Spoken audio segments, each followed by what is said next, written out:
Thanks very much, Sean, and hello everybody, and I'm very happy to be back again this year. As a public speaking engagement, it did stand out during my time in the CBI, and I am very happy to be back. And I suppose while I'm on that topic, it's important for me to make clear, just like John, that anything I say this evening is in fact on my own behalf from now on. So I have 6 slides. I promise not to kill you by PowerPoint, but I do want to put up a few figures. Our recovery, it seems, is gradually taking hold, and fragile as it may be, it has been hard won and should be seen as a major achievement of both the citizens and its elected government. The Troika has left, and we are once again notionally in charge of ourselves. However, with the EU ever watchful and with the requirement that our deficit be brought into line, there continues to be much in the way of internal and external risk that might derail our gradual return to economic health. The external threats are somewhat beyond our control, and it would seem to me reasonably obvious that we should focus on, judge our progress and hold ourselves accountable for how well we do on managing and reducing risks from within, those that are directly controllable by the state, its government and its citizens. Also, in addition, then, if an extraneous shock does occur, we are at least in the best possible shape to deal with it. What do I mean by that? Well, in a small, open economy, the current economic uplift in the UK is very helpful, as is news on unemployment and other stats from the USA, and indeed the stabilisation in the EU. However, it is not difficult to see how a downturn in the US or a sudden UK exit from Europe, or the recent instability of a Portuguese bank, for instance, might have an impact here, and should any such major shock occur, we could largely only control such a circumstance after the event. So for today, I have picked 2 major threats to our recovery that I believe arise from within our own little island, but also, just as importantly, 2 that I believe are within our collective control. So slide 1, I want to start with the figures. And I don't want to get too bogged down, of course, and I've rounded everything to keep it simple, but I believe we should anchor the current economic conversations in a reasonably tough reality. These numbers represent what people mean when they talk about recovery. So after 5 years of property taxes, universal social charge, VAT increases, water charges imminent, Croke Park 1 and 2, Haddington Road, double-digit unemployment rates, medical cutbacks, pupil-teacher ratio changes, SNAs gone from classrooms, in 2013 we spent 11 billion more than we collected in taxes. Having come so far and done so well, and really this chart does represent a significant and considerable success, the risk is really that we have grown tired of it all, or that we haven't focused enough on the numbers, or maybe that we have oversold the success to ourselves and to others, and that many believe it should now all be over, without realising what a long haul it is. As the next slide breaks down that expenditure, and you can see public salaries, social protection is level, public salaries coming down, interest going up, you're servicing your debt, and total expenditure. And if we move on to the 3rd slide, as this chart will show in a minute, currently expenditure, excluding interest on debt, stands at 107% of revenues. Obviously, what is not covered by receipts must be borrowed, so getting aggregate tax receipts up and keeping aggregate costs in check is the only way to stop the interest bill growing. Expenditure, including interest payments, is still 120%, and this is with falling interest rates, people. After 5 years of correction and collective sacrifice, our government, on our behalf, spends €6 for every 5 it collects. This is where the public discourse sometimes starts to become a bit disconnected from the harsh reality. What we have taken to calling an austerity policy in a somewhat lazy shorthand in Ireland is not a policy choice unless we believe that spending €7 for every 4 we collect would somehow be a policy alternative to the 6 for 5. In this regard, I listened to two experts on our national airwaves recently, and I'm in danger of getting up on my high horse a little bit on this one. Here we were, an RTE interviewer in the middle of the day, and a politician who shall both remain nameless to protect the innocent. The interviewer asked the politician if the next budget was, and I quote, an opportunity to deliver a tax break instead of paying down debt. As if this was the choice. As these figures show, the choice is between tax breaks and growing the debt by a few billion, or bigger tax breaks and growing it by a few billion more. Borrowing more under our current debt levels may silence those lobbyists looking for a short-term result for their particular constituency. It may even deliver very short-term relief for some hard-pressed, lucky few. It will undoubtedly make for an easier political term for the elected government, but it is not, I believe, collectively in our medium or long-term interests, and when it cannot be delivered on sustainably, it will need to be reviewed. The hard slog is not over. We are simply not there yet. Too much more borrowing and the public purse will become unstable, given current debt levels, and crucially, it will constrict future policy choices, both on taxes and on spending, as the debt must be serviced. In the event of an extraneous shock from an uncontrollable source, just as we've talked about, it would render the situation precarious. The interest bill as a percentage of total expenditure in 2009 was 4%. Today, it is over 10%. Increasing the interest bill, which must be paid if lenders will continue to lend, reduces policy expenditure choice. That is just simple mathematics. Arguments for capital investment do exist, and there are certainly many policy choices to be made around types of taxation and levels of expenditure, particularly those policies that encourage job creation and employment and thus promote growth. But in my view, there is little or no case to be made for rowing back or easing off on the path to right the public finances. Given the hardship experienced already by so many, this is not an easy or palatable message. In fact, it's really a bit grim. But the hard reality is that we are in this for the long haul, absent a game-changing deal on our debt, which seems increasingly unlikely, and given our current growth rates, both here and worldwide, it will be quite some years before public finances can be described as robust, and it will require continued discipline and vigilance.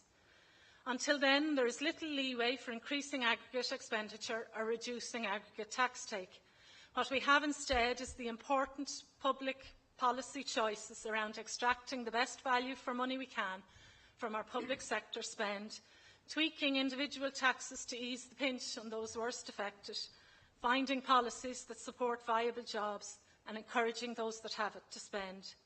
And isn't it here that the public debate should be focused now?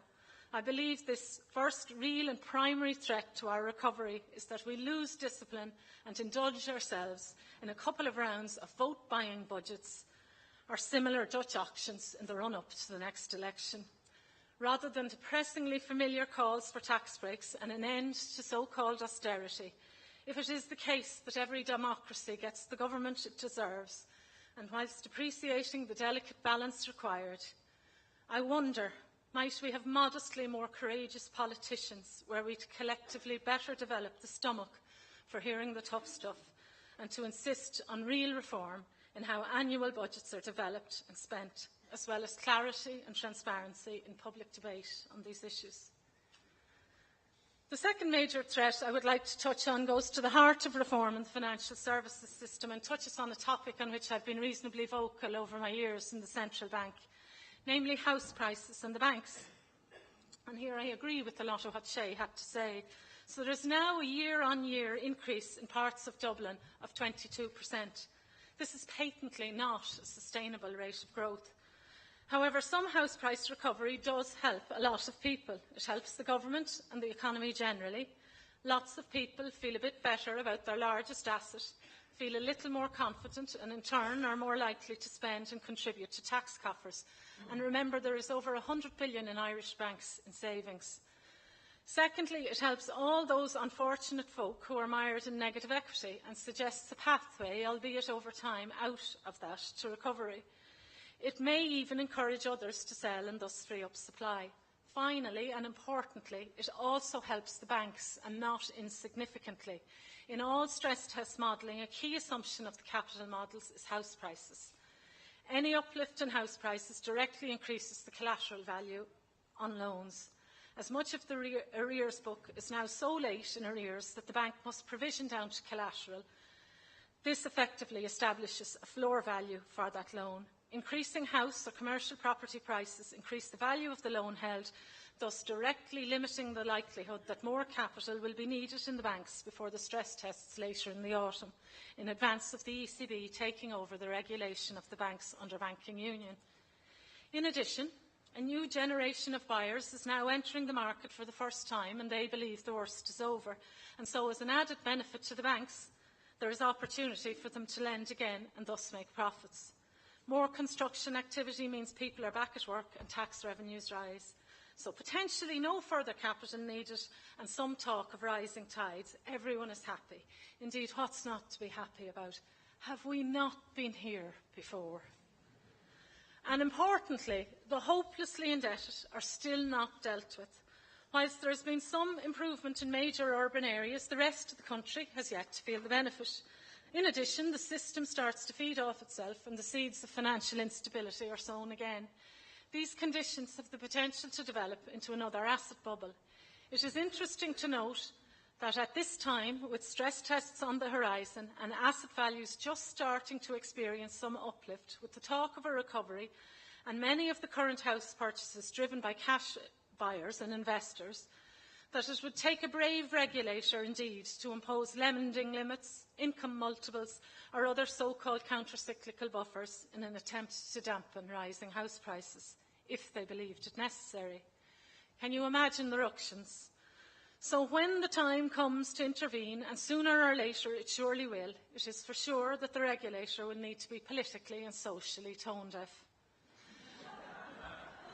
There is certainly unfinished business in the arrears of both SME and mortgage loans. The next great threat to our recovery is how we are going to deal with these persistent long-term arrears 6 years on.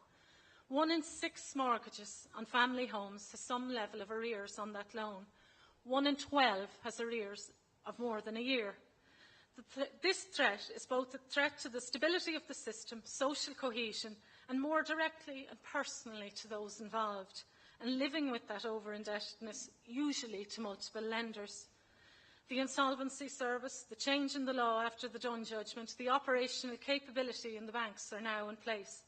The mortgage targets have made a public spectacle of the bank's progress. So where are the deals? How have other debts been dealt with? What happens to the credit union sector or small businesses as these losses crystallise? What is to happen to those ineligible or unable to avail of the insolvency services? How will we deal with the inevitable repossessions and voluntary surrenders? I believe how we deal with all of these issues will be the defining legacy of the banking crisis for society, for the economy and, of course, for the families affected. Right now, it remains unfinished business, and there is much to be done to avoid the risk of further drift. There is much that is right in Ireland in terms of opportunity and much that we can be proud of. We should rightly give ourselves credit for a lot of what has been achieved, including the enormously difficult last few years. But there is also much by way of unfinished business for the over-indebted generation that must be dealt with, and much by way of change required on how we collectively do business in the political sphere on economic policy choices.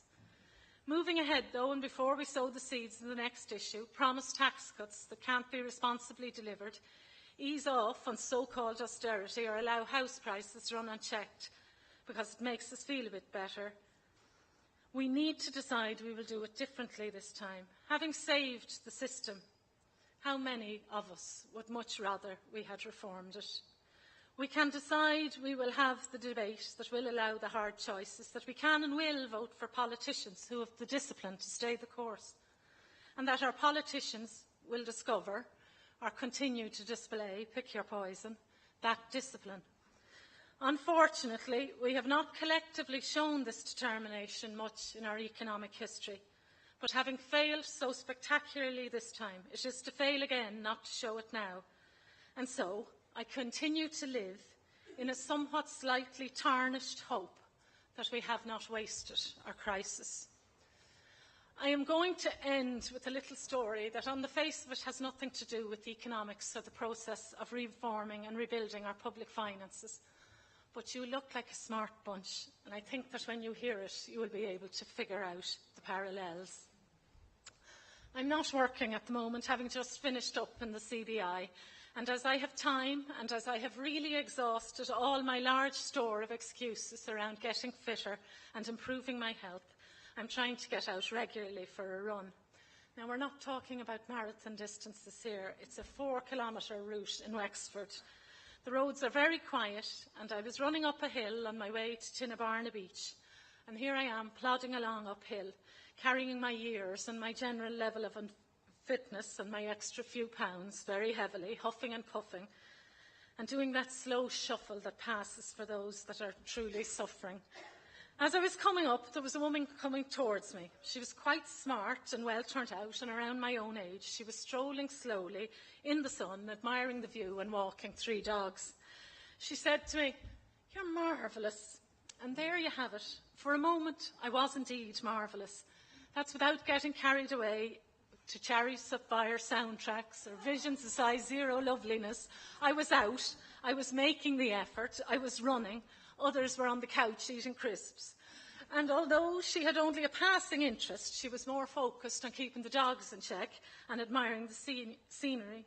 Still, she encouraged me on, and for a moment, I got to enjoy being marvellous and to celebrate my success. So I smiled at her generosity and said, "Och, I'm killed." "No," she said, a little more firmly this time. "You're marvellous. Now keep going."